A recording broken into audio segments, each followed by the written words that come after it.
Assalamualaikum warahmatullahi Warahmatullahi wabarakatuh. wabarakatuh.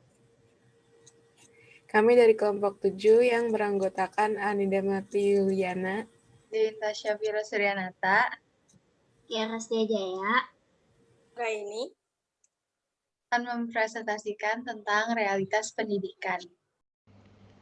Yang pertama kita akan membahas tentang pengertian dari realitas pendidikan.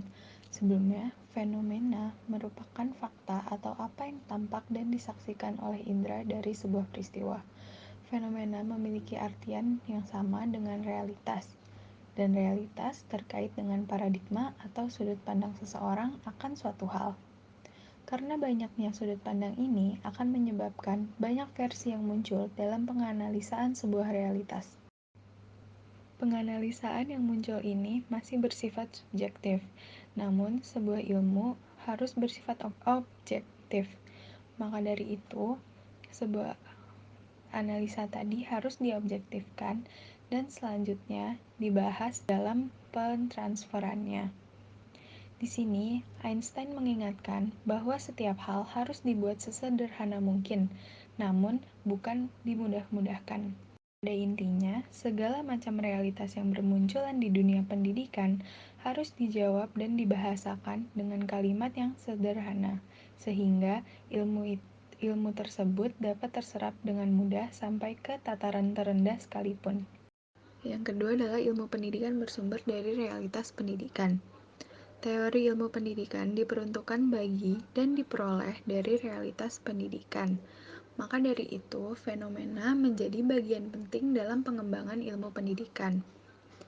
Fenomena pendidikan terkait dengan interaksi antara pendidik dengan peserta didik. Namun, fenomena ini masih bersifat subjektif, padahal suatu ilmu harus bersifat objektif. Maka, fenomena yang sifatnya subjektif ini harus diobjektifkan, dan proses ini disebut sebagai objektifikasi. Setelah diobjektifikasikan, fenomena yang terjadi dapat diteliti secara ilmiah. Namun, pendekatan ilmiah tidak dapat bersifat abstrak. Semua harus konkret, yaitu nyata dan sudah terjadi. Maka dari itu, realitas pendidikan atau kenyataan sehari-hari dalam praktek mendidik menjadi sebuah prerequisite atau kejadian yang sudah harus ada dalam memahami teori pendidikan. Yang ketiga adalah objektivitas gejala pendidikan. Gejala pendidikan harus dilandasi oleh riwayat dan sejarah. Sejarah ini mengandung ide keberlangsungan pendidikan yang berasal dari riwayatnya atau pengalaman subjektif dalam mendidik seseorang. Contohnya, kejadian mendidik di lapangan merupakan praktek pendidikan, tetapi kejadian ini belum disebut ilmu karena masih bersifat subjektif, melainkan teori yang terkait dengan kejadian tersebut yang perlu diobjektifikasikan agar bisa menjadi ilmu. Maka dari itu, hubungan antara gejala pendidikan dengan ilmu pendidikan sangatlah erat. Selanjutnya adalah sejarah ilmu pendidikan. Sejarah ilmu pendidikan ini dimulai dari abad ke-17. Abad ke-17 merupakan abad permulaan bagi dunia pendidikan, karena pada abad ini mulai muncul aliran baru dalam dunia pendidikan. Pendidikan pada abad ini tidak lagi bersifat menghafal atau verbalistik, tetapi mulai berorientasi pada pemikiran yang rasional, kritis, dan eksploratif. Pada abad ke-17 ini dikenal juga sebagai masa realisme, yaitu masa di mana dunia pendidikan mulai berpaling dari ajaran klasik humanistik kepada ajaran baru yang lebih mengarahkan perhatiannya pada dunia nyata, atau menekankan pada pengetahuan dan pada nilai-nilai yang objektif.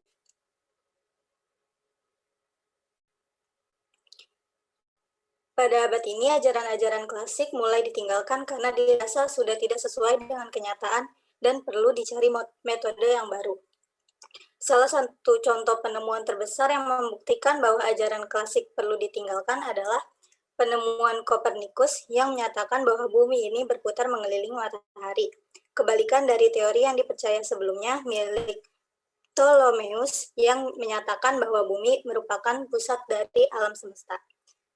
Pada abad ini juga mulai muncul perubahan cara berpikir, yang sebelumnya deduktif menjadi induktif, atau dikenal juga sebagai cara berpikir analitik, yaitu cara berpikir yang berdasarkan fakta-fakta yang ditarik kesimpulannya.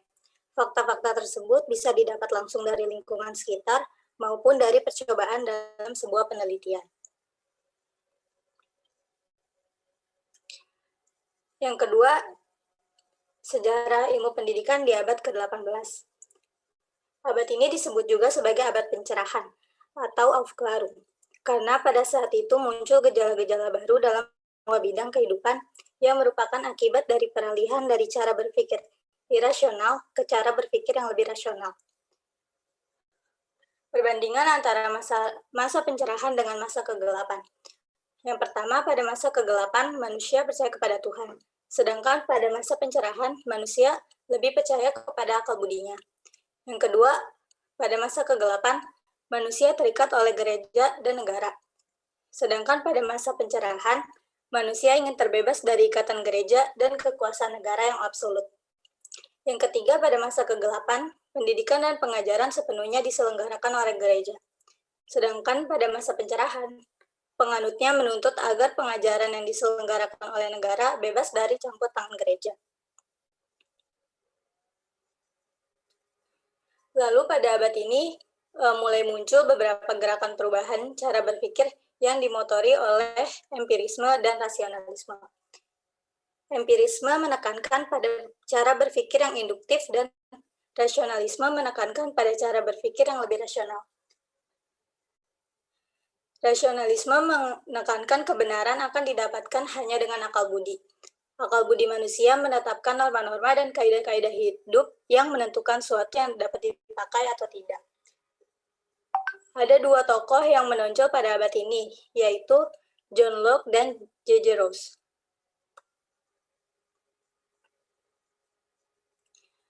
Tujuan pendidikan menurut konsep Rouse adalah membentuk manusia yang bebas merdeka. Menurutnya, dasar pendidikan adalah pembawaan yang baik.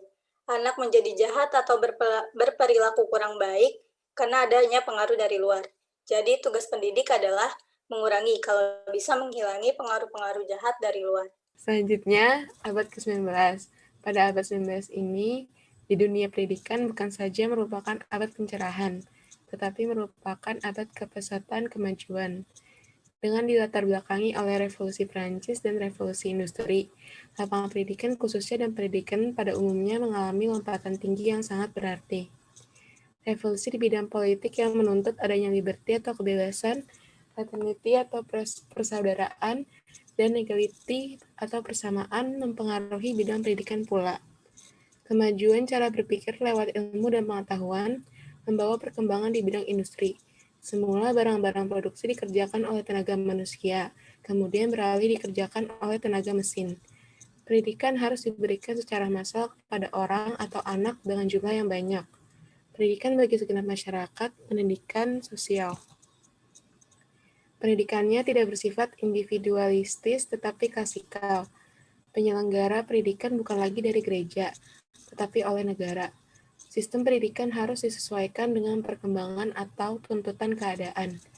Tokoh-tokoh pemikir dan ahli-ahli di bidang pendidikan pada abad 19 ini adalah Pestalozzi, Herbart, dan Froebel. Sejarah pendidikan pada abad ke-20. Pada abad ini muncul beberapa aliran pendidikan, salah satunya yaitu aliran sosial, aliran kepribadian, dan aliran pembaharuan pembelajaran. Banyak yang merasa kekurangan dengan sistem pendidikan sebelumnya karena sistem atau metode pendidikan yang lama menjadikan peserta didik menjadi pasif dan hanya mendengarkan saja tanpa diberi kesempatan untuk menguasai seluas-luasnya. Oleh sebab itu, pada abad ke-20 terdapat gerakan baru yang menghendaki pembelajaran yang berpusat pada peserta didik atau yang disebut student center, di mana pada aliran ini peserta didik dituntut untuk lebih aktif, mandiri, dan bertanggung jawab. Sedangkan pendidik hanya memberikan instruksi serta mengawasi berjalannya pembelajaran. Pendidikan bertujuan untuk membentuk manusia yang sadar akan dirinya dan bertanggung jawab dan berpribadi serta memiliki integritas kepribadian tinggi. Tokoh pendidikan yang menonjol pada abad ini adalah Mario Montessori. Montessori menghendaki kemerdekaan anak-anak karena kebebasan itu adalah milik yang hakiki, tiap-tiap makhluk. Oleh karena itu, Anak diberi kebebasan untuk melakukan segala hal sendiri tanpa bantuan orang lain. Tugas guru hanya untuk mengarahkan saja.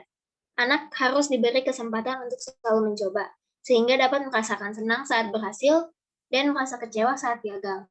Montessori tidak menganjurkan adanya hukuman, karena kedua hal tersebut telah melekat kepada anak. Adapun kesimpulan yang dapat ditarik yaitu, dalam kajian ilmu pendidikan, fenomena sangatlah penting karena terkait dengan interaksi antara pendidik dengan peserta didik yang sifat. Suatu ilmu itu harus objektif. Jadi, apabila ingin mengembangkan ilmu pendidikan, fenomena itu harus diobjektifkan. Objektifikasi merupakan syarat suatu ilmu. Kemudian, realitas pendidikan mengandung pemahaman yang prerequisit yang seharusnya ada sebelumnya, sehingga harus ada pengalaman pendidikan. Sekian presentasi dari kelompok kami. Kurang lebihnya mohon maaf. Jika ada pertanyaan, tolong di-drop di Google Classroom. Assalamualaikum warahmatullahi wabarakatuh.